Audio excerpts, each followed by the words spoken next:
Hi friends, it's Elizabeth Stone. Welcome to an invitation. Today I am inviting you to learn all about Thanksgiving dinner. I am here with my friend Tim Taylor and we're going to share our stories and talk about all the goodies for Thanksgiving.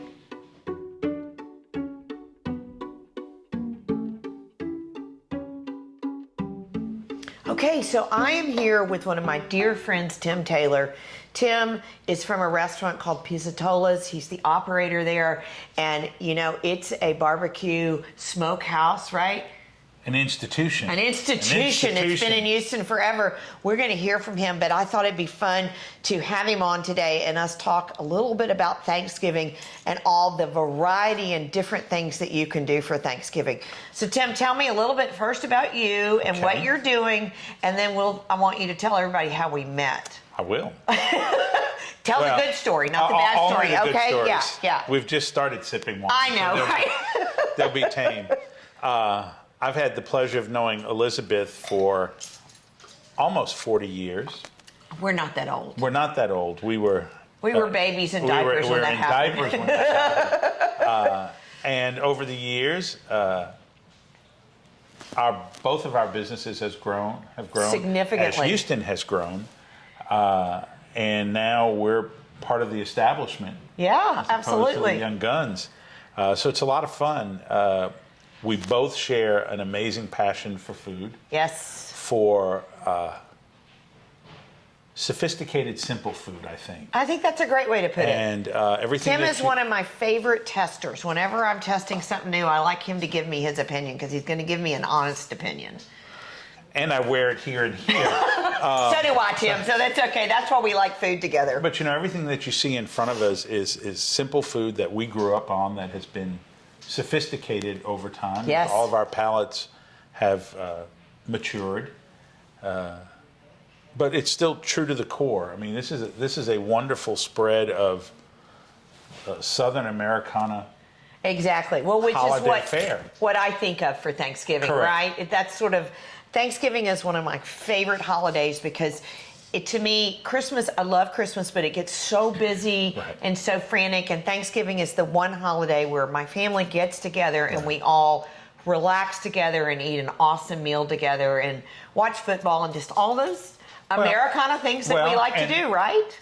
Thanksgiving is one of those holidays that it doesn't matter what your background is or was. Exactly. You still come together as a family, whether it's a blended family or what they call now Friendsgiving. It's a time where everyone gets around the table and celebrates. And gives thanks and eats way too much. Yeah. I've never done that. I've never done that. Well, listen,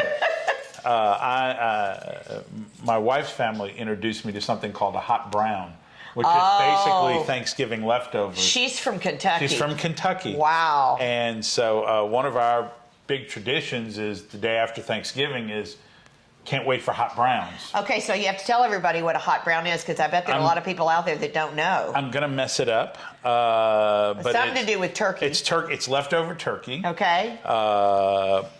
Toast points, I think. Sliced turkey. Bacon, right? Bacon. Yeah. Slice of tomato. Mornay sauce. And Mornay sauce, and then browned pretty quickly. And that's why it's called a hot brown. Hot brown. I'm going to say in a salamander, but most people don't know what that is. But under your broiler. Under your broiler. And then you eat it, and it's really great. It coats the belly. And see, my family, we always have turkey sandwiches at the end of the night on Thanksgiving. After we've eaten this huge meal, we all have turkey sandwiches, and it's so funny because everybody has a different bread they want or a different mayonnaise, and some put cranberry on it, and some do, and some put the dressing on it, and some do. I put cranberry and dressing. It's always kind of this family-friendly feud argument where my sandwich is better than your sandwich. Well, my wife cooks far too much for Thanksgiving, and it's all about the leftovers. And in the last two Thanksgivings, we've been by ourselves. Our kids are away, gone, and I said 2 years ago, I said, let's go out to dinner for Thanksgiving. She said, great idea. So we went to Brennan's for Thanksgiving, had this beautiful meal on Thursday. Friday morning, she's in the kitchen baking a turkey, making cornbread dressing. Because you missed it. You missed the leftovers. Corn souffle, I the totally whole bit. get it. And I said, what in the world are you doing? She goes, we don't have any leftovers. I totally And get I'm it. like, I get it. I get it I now. know, right? I get it now. So even though we may go out we're going to be traveling this Thanksgiving, actually, so we will be eating on the road. But I know when we come back to Houston, she's going to cook a Thanksgiving dinner. Oh, I love it. Okay, so tell me a little bit about Pizzitolas. Sure. We're neighbors. Yes, just down the street here. We're about 10 blocks away from each other. Yes, so here he's on Shepherd Drive, just like I am, just like Elizabeth.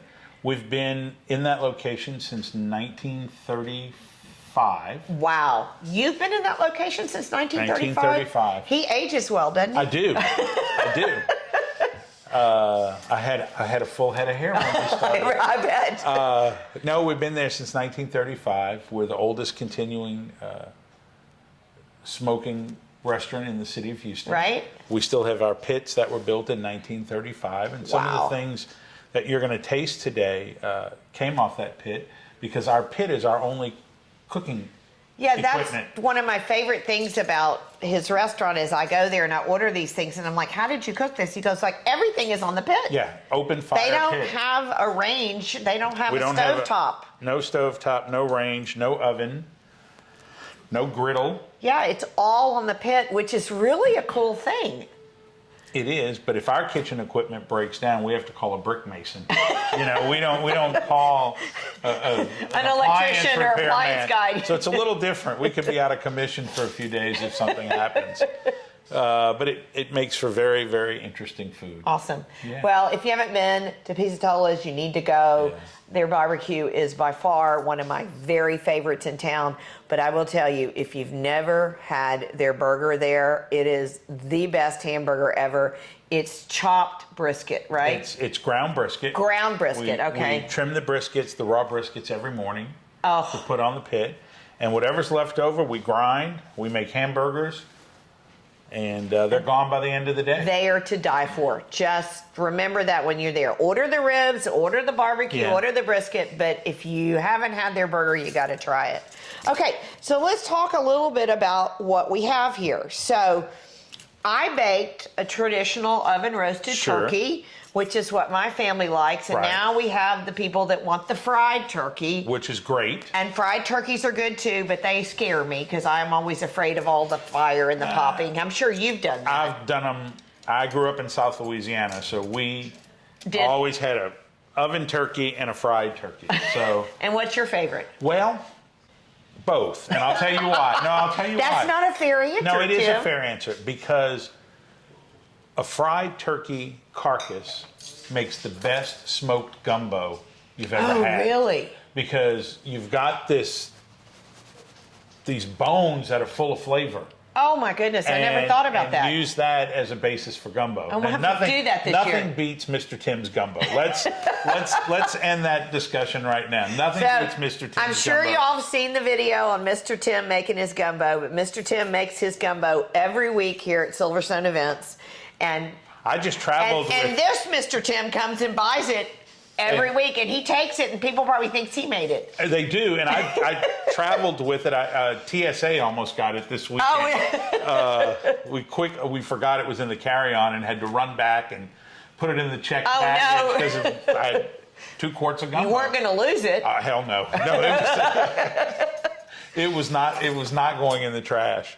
But anyway, the carcass you could use to make a smoked gumbo. Exactly. Yum. And the skin and just so much flavor in it. Yeah. It's a completely different kind of flavor. It is a different flavor, completely. And it's not like eating fried chicken or something No, like that. no. It's completely different. It's a flavor profile. The skin's crispy, but the flavor profile is different. It's completely different. Yeah. Well, it's injected. Right. You inject it with crab boil. So you sort of, I'm going to call it a reverse brine. Yeah, Does that make sense? Yeah, totally. And, so for those of you, like when you brine a turkey, you put it in a salt solution or salt and sugar solution overnight so all that flavor gets into the turkey.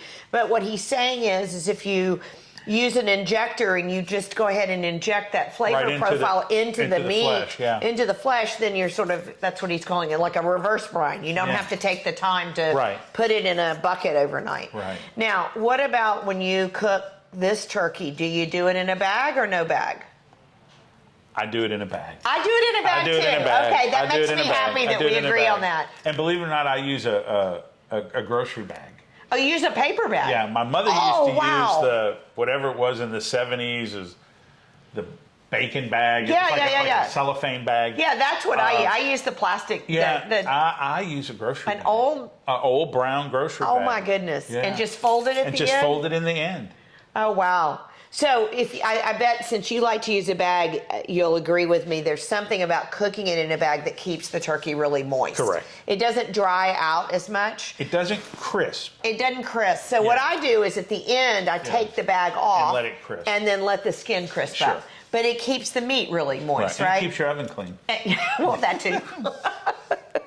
Okay, but now I'm eyeing this beautiful piece of meat right here. Yeah.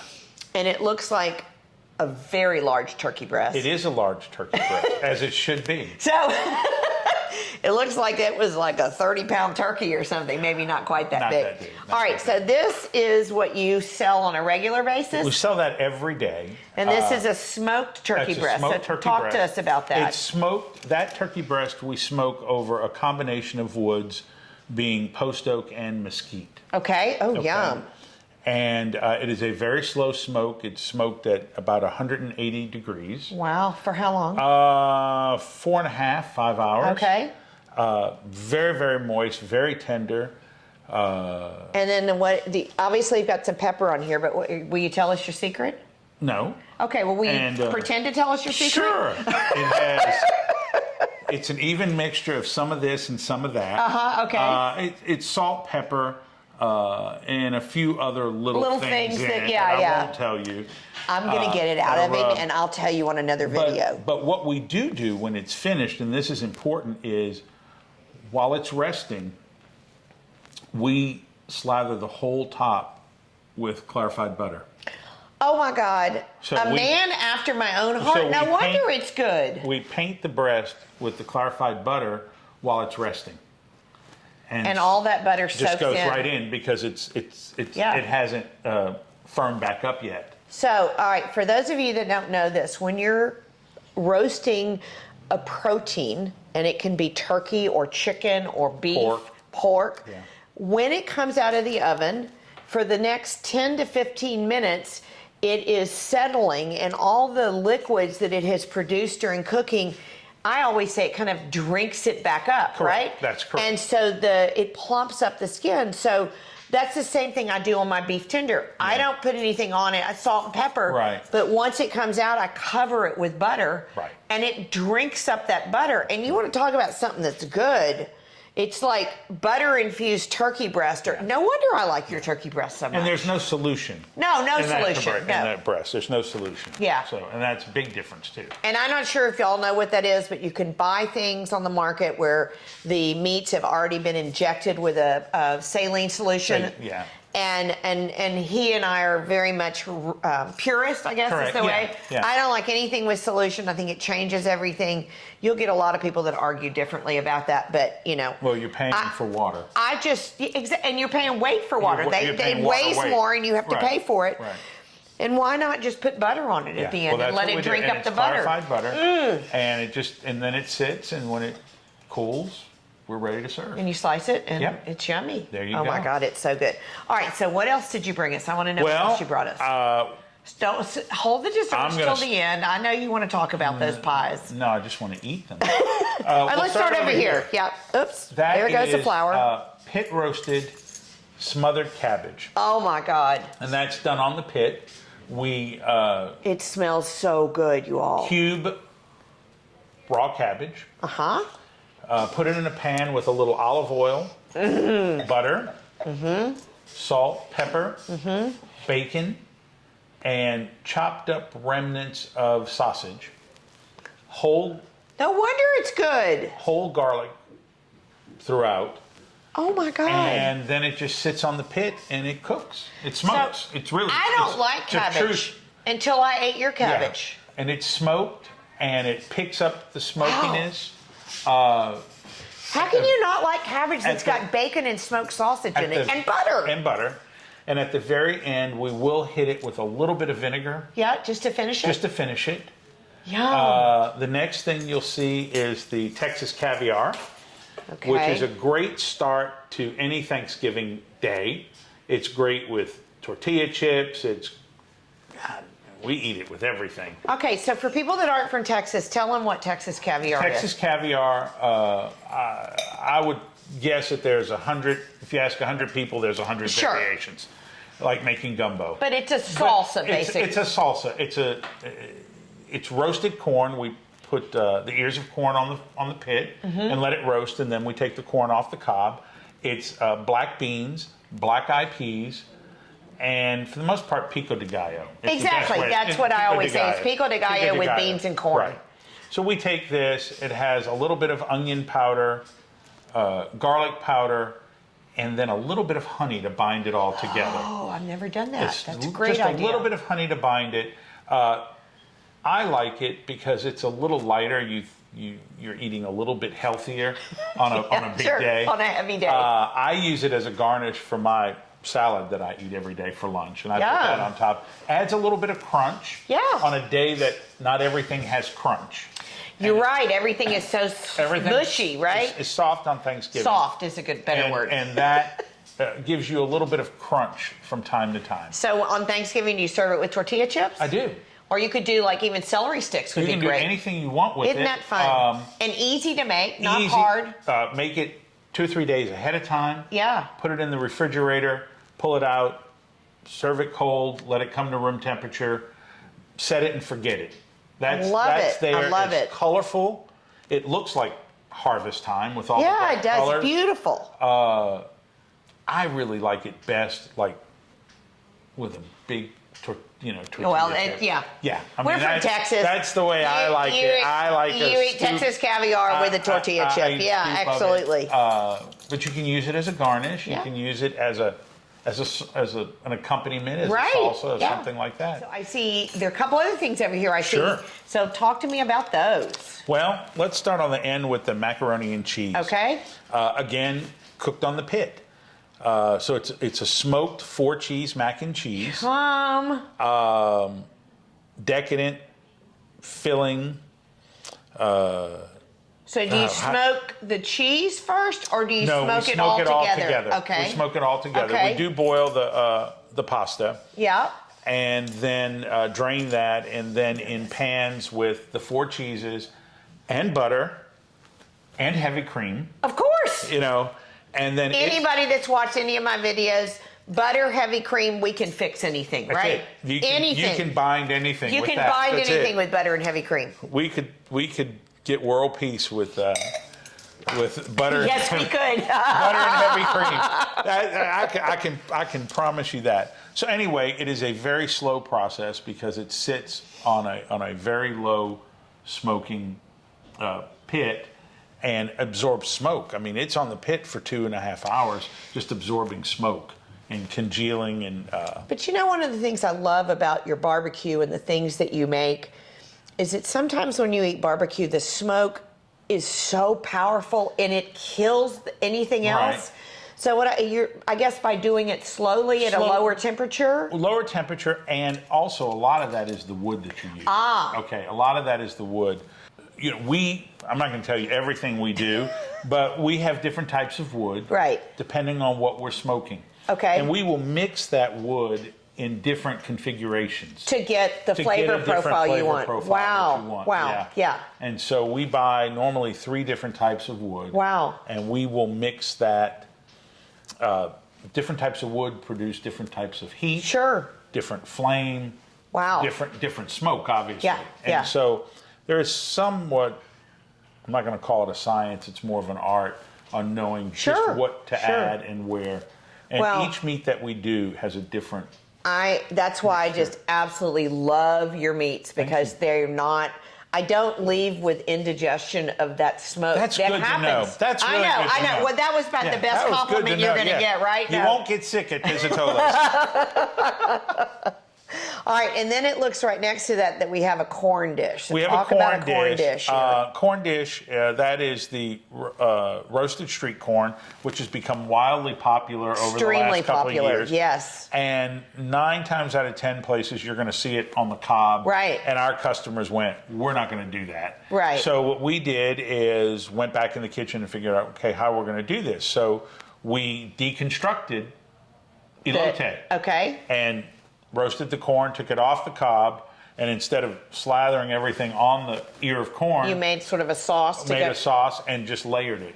So, for those of you that don't know what elote is, or street corn, so it is something that originated in Mexico. It's from Mexico, and basically it's a corn on the cob that's been roasted. Street food. Yeah. And it gets butter, sometimes mayonnaise, all different spices and things on it. So that is what is called street corn. And cheese, yes. So what he's done is just put it all in a dish. And oh my God, that looks so good. I can't wait to try that. One of the things, if you go back and look at the history of barbecue in Texas, the most popular sides were always beans, potato salad, coleslaw. And that was what everyone ate. That was it. You went to a barbecue at someone's house. That's all they had. Beans, potato salad, coleslaw. Over the last few years, our number 1 selling side now is cabbage. Our number 2 selling side is elote. And our number 3 is Texas caviar. Isn't that amazing? So you've totally changed the dynamics. Tastes are changing. Yeah. People's palates are changing. Well, and they're looking for something new and different. Yeah. Correct. And Houston has changed a lot, right? In the last 2 decades, we've gone from like 10 restaurants, not really, but to 2,000 restaurants. I think we have more restaurants per capita, or we eat out more per capita than any other city in the country. That is true, yes. I knew it was something. And we're here to agree to that, because we eat out a lot. We eat out a lot, too. We eat out a lot, too. Although my favorite meals are always at home. Yeah, mine, too. My favorite meals are always at home. So let me talk a little bit about what I brought. Now that all your food is here, I'm just drooling. So we do a corn souffle that is not at all like that, but it's very simple. It's eggs and cheese with corn and milk. Correct. And baked, and then do you use evaporated milk? No, we actually use real milk. Whole milk? Okay. But you can use, right? And it just makes this nice, light, fluffy, and all my family always says, oh, bring that side that's so light. It's just corn. That's it. Yeah, corn with milk and butter, and, it's really light. Very light. And then I love cornbread dressing, and I've grown up on cornbread dressing, old-fashioned cornbread dressing. And being from New Orleans. Make your cornbread the night before. Yeah. Let it dry out. Exactly. On the counter and overnight. And not sweet cornbread. That's right. You cannot use sweet cornbread. You have to use unsweetened cornbread. Do you make it from scratch, or do you use Jiffy? Oh, no, I make it from scratch. Okay. For this, I love Jiffy. Okay. For corn muffins, but not this. Okay. So you make it from scratch, onion, celery, green onions, sauteed in a whole lot of butter with chicken broth, right? That's it. That is old-fashioned cornbread dressing. That's correct. But I have so many clients that are from the East or up north, and they look at me and say, what is cornbread dressing, right? The best. With gravy on it? With gravy they don't have a clue. So we have to make here, because we're a catering company, cater to people, we always make a bread dressing. Sure. So we use the bread dressing, similar situation, similar ingredients, but we add cranberries and pecans to it also. But I was getting ready to ask you which one you like better, but I already know the answer. That's it. And then I want to know, what's your favorite, so brown gravy or white gravy? Brown. Okay. Brown. Cornbread, not cornbread, cranberry relish or cranberry jelly? Cranberry with the rings of the cans. I love it. Ocean spray in the can. My wife buys. Family. My wife buys that for me. Yeah. And you have to take it out so the rim still shows, right? So we know. And she has a slicer just for that, and then she makes cranberry dressing or relish or whatever for her with orange zest and all that kind of stuff. for everyone else. Yeah. You know, but for the heathen me, I get the little No. sideways can on My brother and my nephew, they will not have Thanksgiving if they don't have that can of cranberry with the ridges on it. With the ridges on it. Right? Oh my Has to God. be there. That must be just something from Texas, right? That is me. The Don't people touch up it. at East are like thinking we're just horrible And people. I grew up with, my mother had this little silver tray that it set on. Yes. The whole thing, We like did it too. was a big deal. It was, and we sliced it really thin That's and right. laid it on that silver tray. Oh, I totally remember that. I know that. I know that. All right, before we get into desserts, tell me your favorite memory from Thanksgiving. Well, I grew up in an Italian household. Okay? So Taylor is Italian? we'll just go with Do we me. just leave it with that? Just Okay, leave it with okay, that. got it. I Just got leave it. it with that. So for every major holiday, Christmas, Thanksgiving, Easter, we started off with a traditional Sicilian, we're Sicilian dish first, which is pasta Milanese. Mm-hmm. And that was served first. And then the table was cleared, and then Thanksgiving came out. Oh, wow. So the first time my wife came, she thought that was Thanksgiving dinner. She thought that was the whole thing, right? Okay, we can get up now. We're like, no, that's the us. antipasta. That's us. And so that's really a fond memory because that was a big deal, and it was a little bit of Nostalgia, theatrics right? with Yeah. it coming out in the big bowl, and my mother serving it around the table, and there were toasted breadcrumbs with sugar that went on top of it. And so this was a really big deal first, and everyone showed up for that. And then Thanksgiving came out, and then for me, Thanksgiving is the weekend, and it's the leftovers the next day, and it's the pot of gumbo cooking in the kitchen, And the aromas that you the next smell. day. So it's just a treat for your senses. Yeah, it is. The whole thing, And just enjoy, because there's so many days you can enjoy it slowly. Even though we sit down and eat one meal, That's right. You get to enjoy that process over the next several days. Friday was the pot of gumbo, and my dad frying oysters and shrimp on the Friday night after.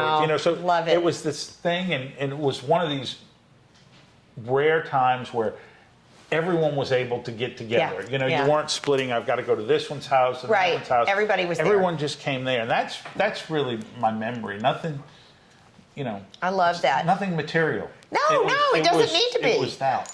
I have a lot of desserts that we do for Thanksgiving, but Tim brought us a very, very special dessert, and I want to talk about it. So let's just bring the container over here so we can look at it.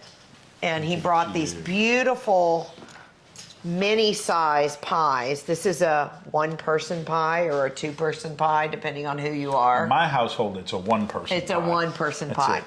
Okay, so this also is baked on the pit. Correct. Or not, It it's is. smoked on the pit, right? It's baked on the pit, So, smoked, look, you've even got a nice crust that's brown, and handmade crust.